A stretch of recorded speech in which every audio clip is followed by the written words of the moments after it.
So this video is going to be about painting kitchen cabinets. This is the end result. And this is what I wanted to show you, the end result. But I wanted to put a caveat up front. I'm going to give you a little warning. This is a pretty extensive, labor-intensive project. It's not super easy. And if you decide to take this on, you need to be ready for it. It's going to take several days to do this project, between allowing your paint to dry, keep taking off your cabinets, working with the hinges, all kinds of stuff. So the one thing I'm not going to say to you is that this is an easy project, but all the quotes that we've had for replacing these things were probably to replace the kitchen cabinets were over $12,000 or over, and I've got great cabinets. I just need to update the look on them. So that's what this video is about. Now, you can do this with just a brush and a cabinet roller, a little 4-inch cabinet roller. You have to make sure that your cabinet doors are flat when you paint them. I happen to have a sprayer. I have a Graco Magnum. I'll link to the Graco sprayer in the description below, and I'll link to the other products I use too.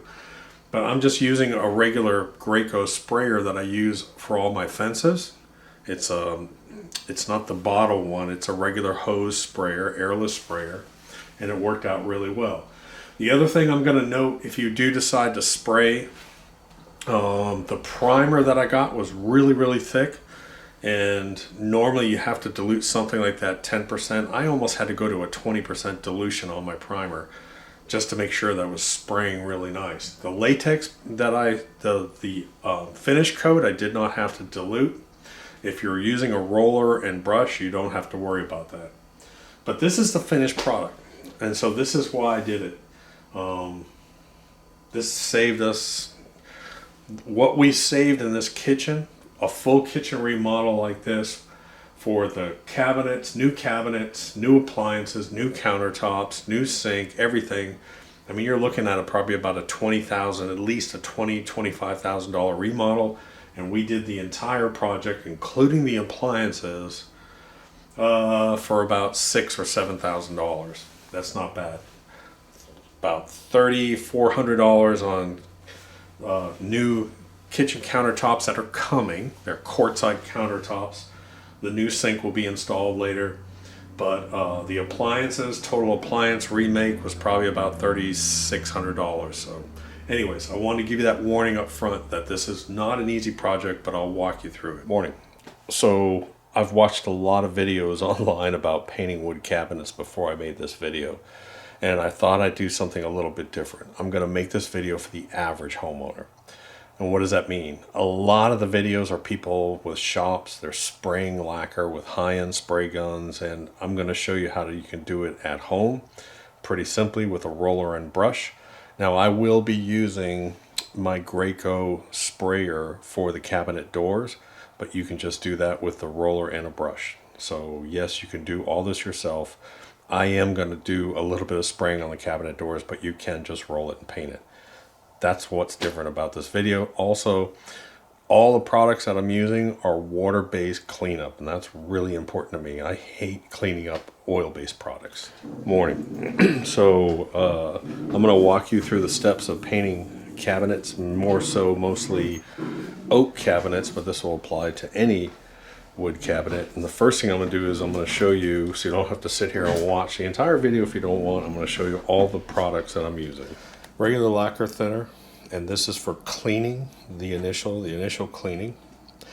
Some people use water and Dawn. I don't think that makes sense. I use a lacquer thinner.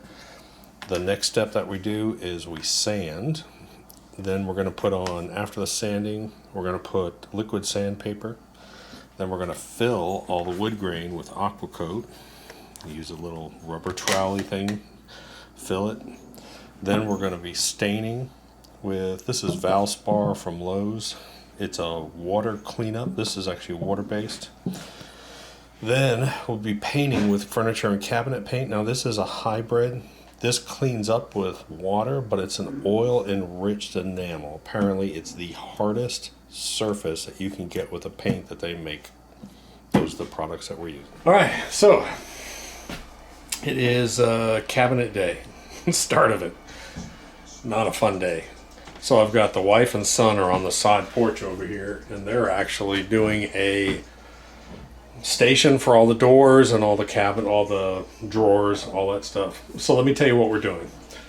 These cabinets are actually really good cabinets. Matter of fact, even the side panels, these side panels are really high-end plywood. They're really nice.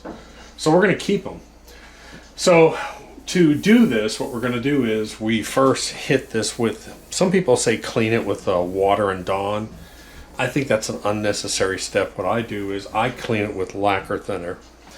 That starts to break down that shiny finish a little bit, and it cleans every bit of grease off. So wipe it down with lacquer thinner.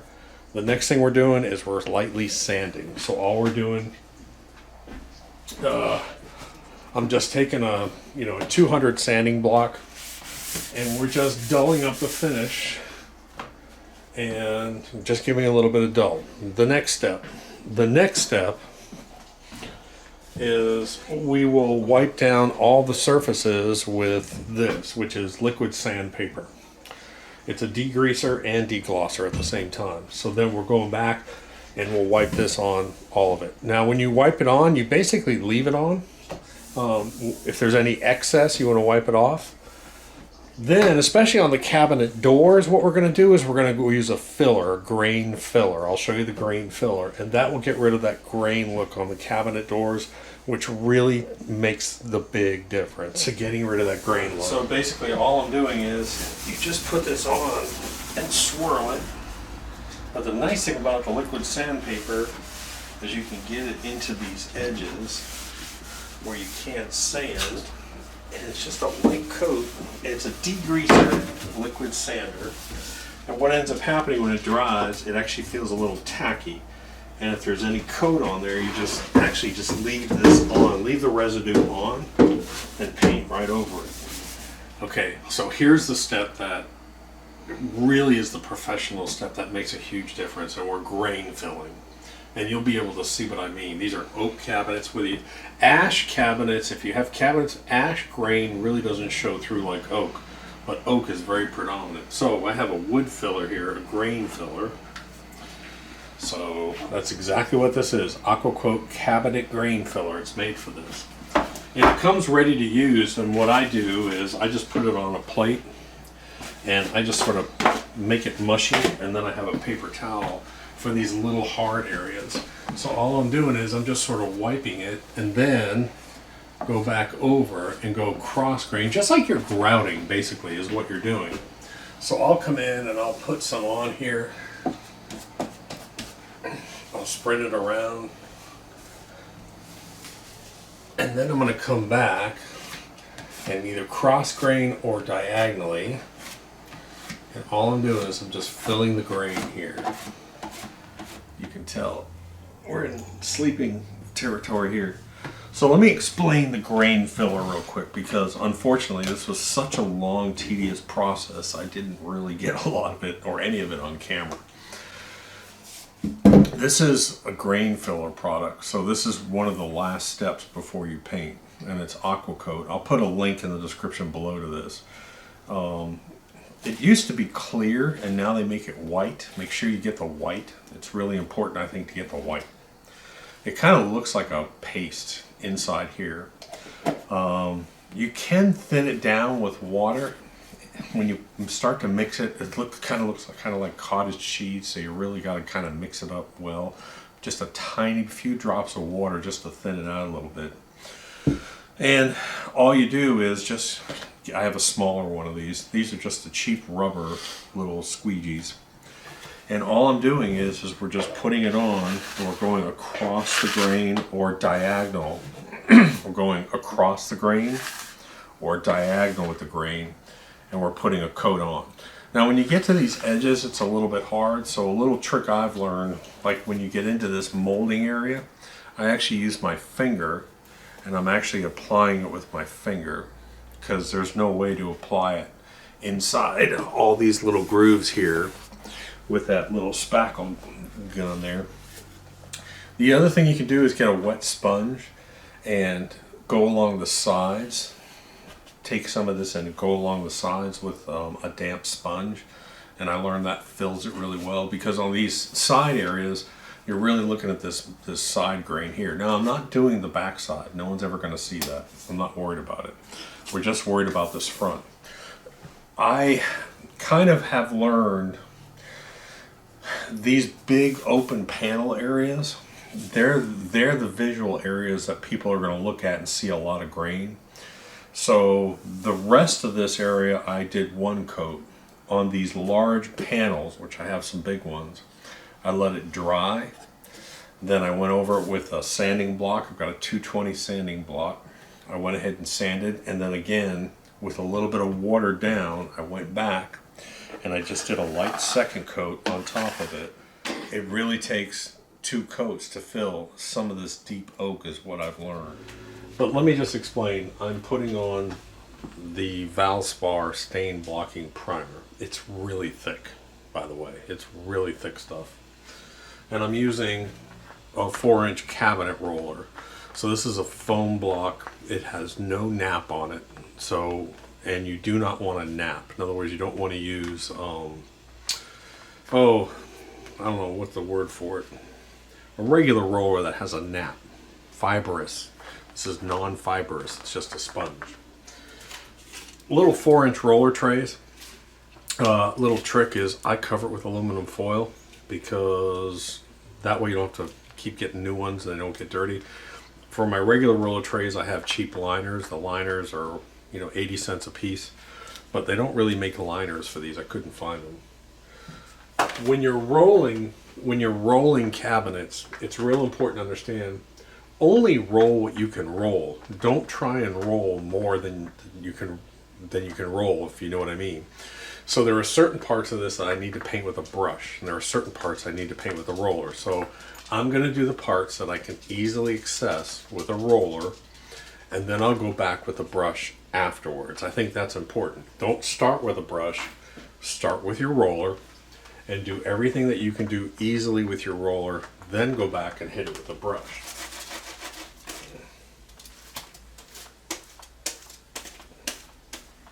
But like I said, this stuff is really thick. So all I'm going to do is I'm just going to roll on.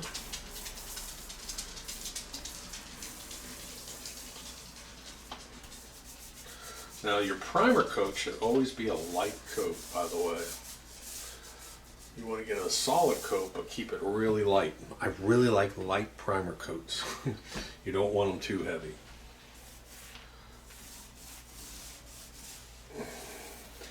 Don't keep going back and forth over with your roller, because what you're going to do, you're trying to let the paint settle so it's more smooth. And if you keep going back over it, you're going to keep pulling up that nap mark, and that's not what you want. So now it's time to prime all these.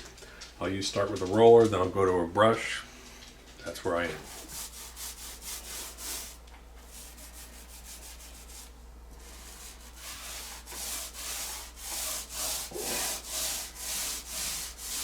Morning. So this is actually sort of the lower level basement, I guess we'll call it. It's not a livable space legally, but I've turned it into a paint room, as you can see. So I just set up a bunch of tables. I've got painting triangles. If you don't know what these are, let me show them to you real quick. They're little triangles, and you can paint the backside, let it dry for a little while, then turn it over, and now you can paint the front. So this is the primer coat. Came out fairly well. There's only one door on here. I think it is. I think it's this one. See all that grain? I think I might have missed something on there. But I'm flipping them over now on the back sides, getting ready to do a paint. But I wanted to show you on your hinges. I soaked these hinges in paint thinner for for a couple hours, and then I drained them, and then that was it. Take Rust-Oleum and do a light coat on your hinges, so you can see it, a light coat. You don't want to fill them up with paint. Barely paint them. Then you want to close your hinge, because if you don't paint that, see that little brass? Now you have to go back and paint that little spot there. As you can see, I have my little hinge station here, and they look solid black. But when you close the cabinet door, you'll see that. So we're going through. I'm just, again, don't overpaint your hinges because they'll stick. They won't close. So I am using just a regular Graco, the same one I used to stain the fence, straight into a can of this. Now, I will let you know that the primer was so thick I had to dilute it 20%. Normally you might dilute a stain 10%. I had to dilute it 20%. And I'm set up to spray, so that's all I'm going to do. And I can't record much of this because my camera lens will turn white. Again, we're going to tear out all this carpet so I can just spray away.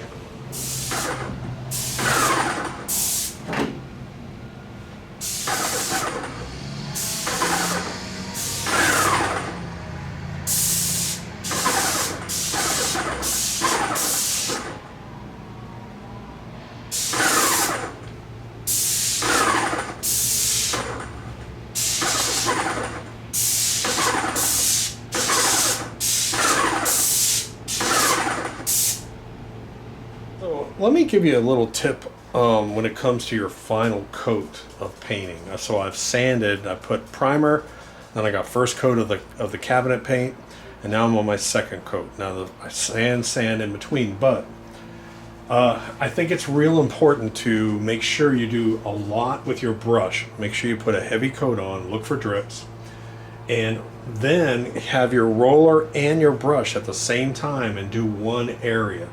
Why is that? Because you don't want your cut-in area to dry. In other words, I don't want this brush mark to dry before I go roll it. I'm going to do this cabinet all at once with brush and roller before I move on to this cabinet. So, like, I have to do these little angle slots with a brush, so I get those heavy, and then I come back with a roller. So I think it's real important to make sure that you do one at a time. So I've got my roller here, cabinet roller, and I've got my brush, and I'm doing a cabinet at a time. Howdy.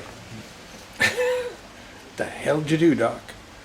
Actually, I sort of skipped over cabinets and went upstairs to the very, very top. There's a pink ceiling up in that glass turret.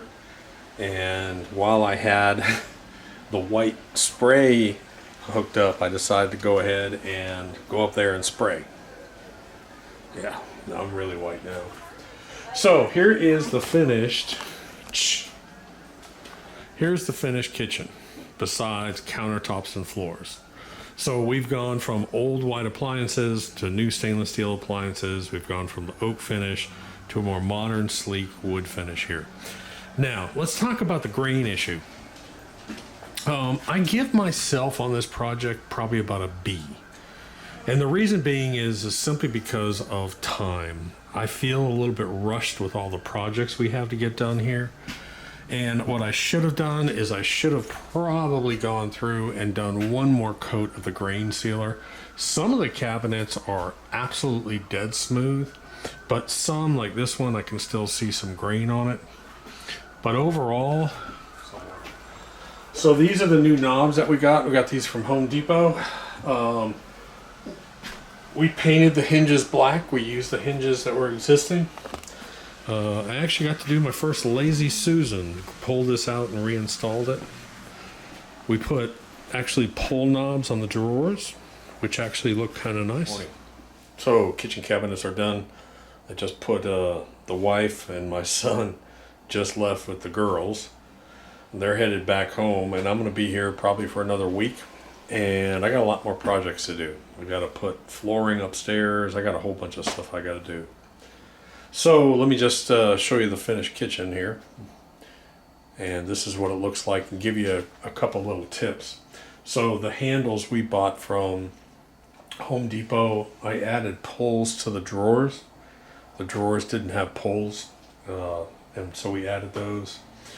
The main thing I want you to understand, especially with these cabinets, is really important to understand is that while the paint may dry, this paint may dry, within 24, 48 hours, it's not hardened. And that's really important. So you might see I have little pieces of paper towel holding these cabinet doors, holding them. There's a spacing there. if I let all these cabinets and drawers sit against each other, there's a chance that they'll pop and I'll pump off paint. You have to let this stuff harden for a good, I would say 5 days. It's pretty humid here. It's going to take a while. So make sure you do that. I also have cabinet felts coming, the little dots that you put for cabinet felts. That'll help. There is the finished kitchen as far as cabinets go. So what we've accomplished is we've got new light fixture, new blinds, new cabinets painted. The walls have been painted. What's left to do? Oh, and appliances. So we have a new refrigerator, stove, that, dishwasher. What's left to do?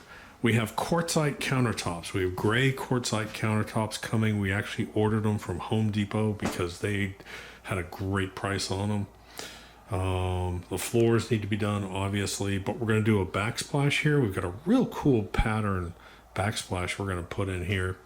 And essentially, you know, we've done this whole kitchen, I would say probably when you add everything up for about $8,000 versus $25,000 that, you know, all of your contractors, kitchen contractors will want to come in and rip out. So huge savings dollar wise. This isn't our home per se. This is a beach house. We want it to be nice. We want it to be updated, but we're not trying to make it spectacular. It's not $1 million home. It's a beach house. Now, the rest of the house, if you weren't aware,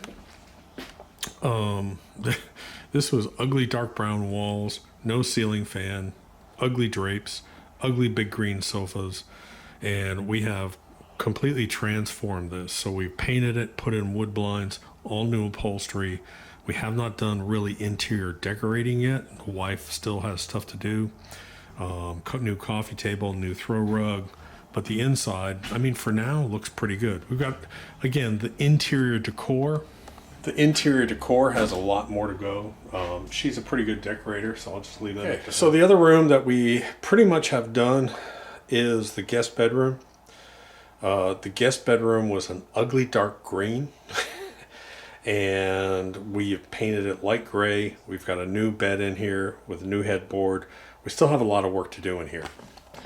So we went from an ugly dark green. Now all the walls are that special gray that we're using. We have a new bed, new mattress, new headboard. There was an ugly old ceiling fan with big leaves on it. That has been replaced. We're going to put wood blinds over here, and we're going to do nice drapes over here. So we're going to get rid of these cheap drapes, put new drapes. We got new furniture that's going to come in. Over here, we're going to put in a large vanity closet, armoire closet. We'll put that in over here. We got a bunch of stuff, a lot of decorating to do still, but we can't really do anything until we get these floors done. Now the floors are an old parquet floor that we're going to have torn up. The only problem we've got is, man, we have got some dips through these floors, so they're going to have to come in here and do some leveling. We stripped all the baseboards off, and we're leaving them off. We just tore them off. They were old plastic because we know that they're going to have to tear them off anyways. So we're going to get new floors. We're going to do sort of a real dark gray wood pergo in here. So that's about it, guys. That's the new kitchen we've got, and I'm pretty happy with it, I gotta say. Nothing like saving about $20,000. Talk to you later. Doc.